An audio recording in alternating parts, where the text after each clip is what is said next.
ना राधे राधे। आज हम सुनेंगे माँ अन्नपूर्णा की कथा। माँ अन्नपूर्णा की कथा। माँ अन्नपूर्णा व्रत की कथा के अनुसार प्राचीन समय की बात है। काशी निवासी धनंजय की पत्नी का नाम सुलक्षणा था।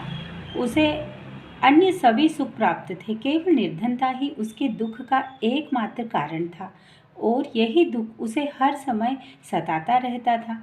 एक दिन सुलक्षणा अपने पति से बोली, स्वामी आप कुछ काम करो तो काम चले, इस प्रकार कब तक काम चलेगा?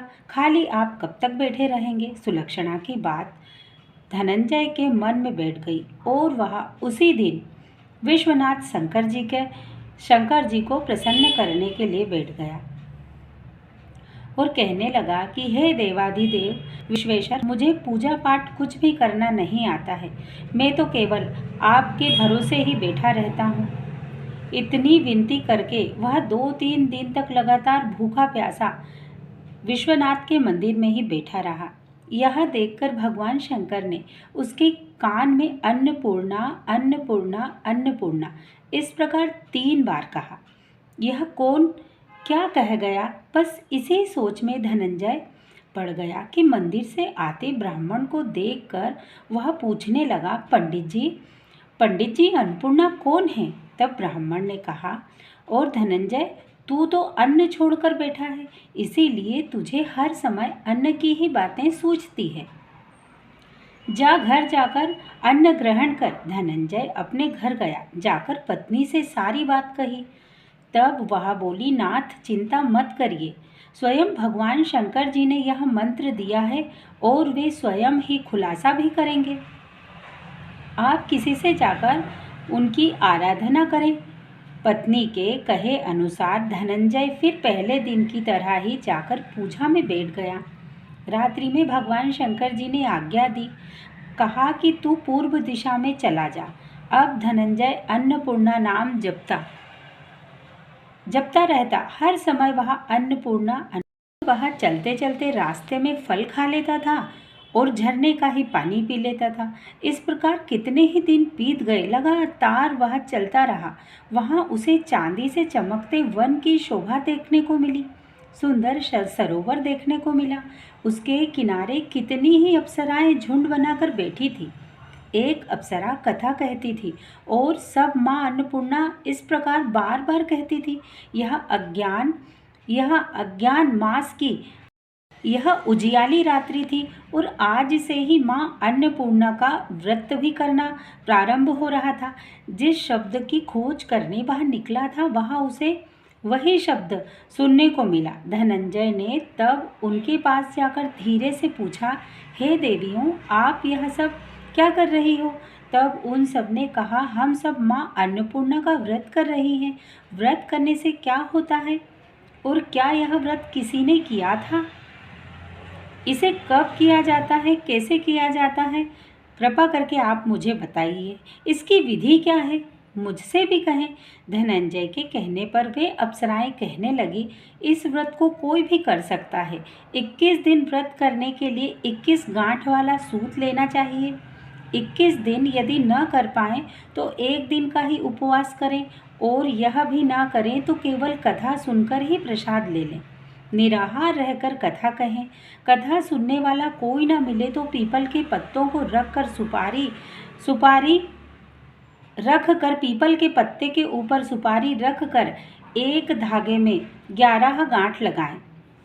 वृक्ष के सामने रखकर दीपक को साक्षी बनाकर सूर्य, गाय, तुलसी या महादेव को बिना कथाएं सुनाए मुख में अन्न का एक दाना भी न डालें।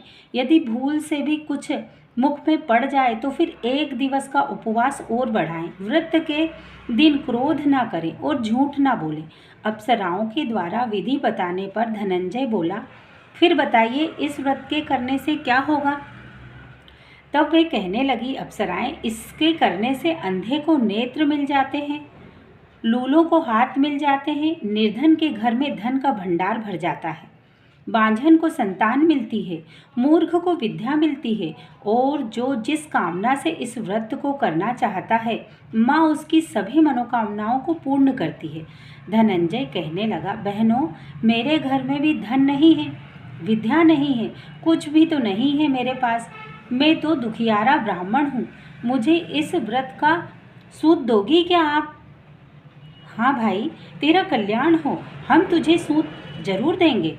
ले, इस व्रत का मंगलसूत्र ले ले। तब धनंजय ने उन अप्सराओं से सूत लेकर व्रत को करना प्रारंभ किया। व्रत पूरा हुआ, तभी सरोवर में से 21 खंड की स्वर्ण सीढ़ी हीरा मोती जड़ी हुई प्रकट हो गई।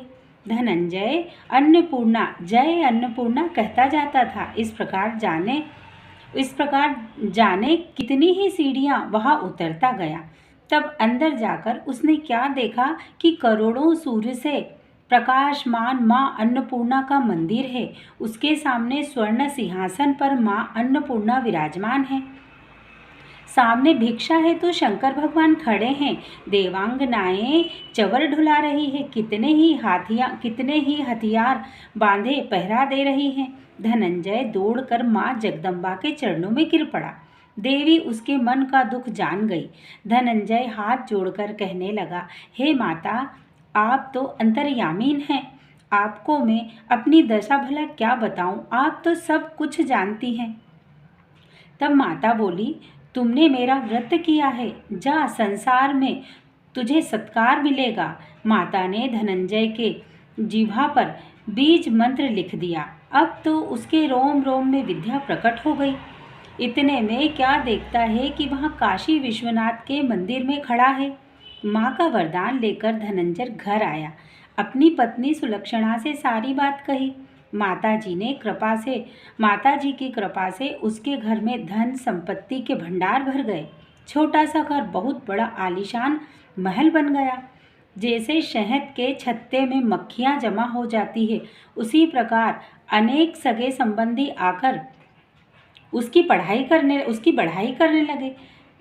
इतना धन और इतना बड़ा घर, सुंदर संतान नहीं है, फिर भी इस कमाई को कौन भोगेगा? सुलक्षणा से तो कई संतान हुई नहीं। नई बहू रूठ अपने पति के घर जा बैठी। पति को परमेश्वर मानने वाली सुलक्षणा बोली, नाथ, घबराना नहीं चाहिए। माता जी की कृपा से अलौकिक ही होगा। अलौकिक है, पुत्र कुपुत्र हो सकता है, पर माता को माता कभी नहीं हो सकती। इसीलिए आप श्रद्धा और भक्ति से माता जी की आराधना शुरू करें, हमारा कल्याण करेंगी माता जी। धनंजय फिर माता के पीछे पड़ गया। फिर वही स्वर्ण सीढ़ी सरोवर से प्रकट हुई और उसमें वह माँ अन्नपूर्णा कहकर उतर गया। वहां जाकर माता के चरणों में करुण भाव से आराधना करने लगा, विलाप करने लगा। माता प्रसन्न होकर बोली, यह मेरी स्वर्ण की मूर्ति ले जा, उसकी पूजा करना, तू फिर सुखी हो जाएगा। जा, तुझे मेरा आशीर्वाद है। तेरी पत्नी सुलक्षणा ने श्रद्धा से मेरा व्रत किया है, उसे मैंने पुत्र का वरदान दिया है। धनंजय ने आंखें खोली तो खुद को काशी विश्वनाथ के मंदिर में खड़ा पाया। वहां से फिर उसी प्रकार वह घर को आया। इधर सुलक्षणा गर्भवती हुई और 9 महीने पूरे होते ही उसके यहाँ जहाँ पुत्र का जन्म हुआ, गांव में आश्चर्य की लहर दौड़ पड़ी। अब तो गांव में जिसकी कोई भी कामना होती थी, वही मनौती मांगने लगता और माँ अन्नपूर्णा का व्रत करने लगता। मनोकामना पूर्ण होने के लिए सभी की मनोकामनाएं पूर्ण होने लगी। इसी तरह से उस गांव के सेठ सेठानी जो निसंतान थे, उन्होंने मां अन्नपूर्णा का मंदिर गांव में बनवा दिया। उनकी भी सभी मनोकामनाएं पूर्ण हुई। उन्हें भी पुत्र रत्न पैदा हुआ। उसमें माताजी धूमधाम से पधारी।